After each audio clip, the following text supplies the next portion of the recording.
వివృత రకపు ప్రశ్నల నైపుణ్యం.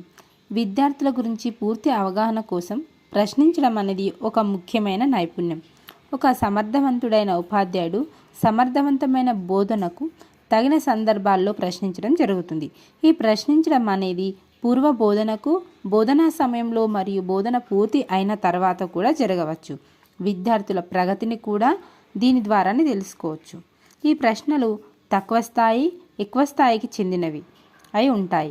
ఈ ఓపెన్ ప్రశ్నలకు ఒక సమాధానం మాత్రమే ఉండదు.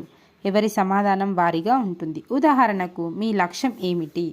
దీనికి సమాధానం విద్యార్థి లక్ష్యాన్ని బట్టి మారుతుంది, ఎందుకంటే ఎవరి లక్ష్యం వారికి ఉంటుంది. వివరణ నైపుణ్యం. ఇది ఎక్కువ స్థాయికి చెందినది. దీని ద్వారా సూత్రాలను, సిద్ధాంతాలను మొదలగు వాటిని వివరిస్తారు. వివరణ ద్వారా స్పష్టత, దారాలము, పునశ్చరణ, ముగింపు ఇవ్వవచ్చు.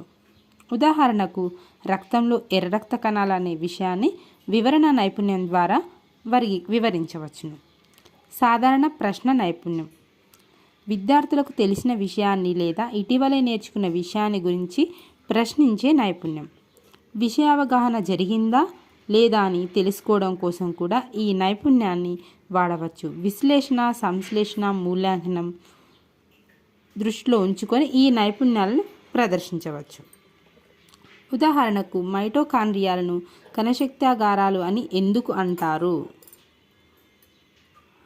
అనేది సాధారణ ప్రశ్న నైపుణ్యం.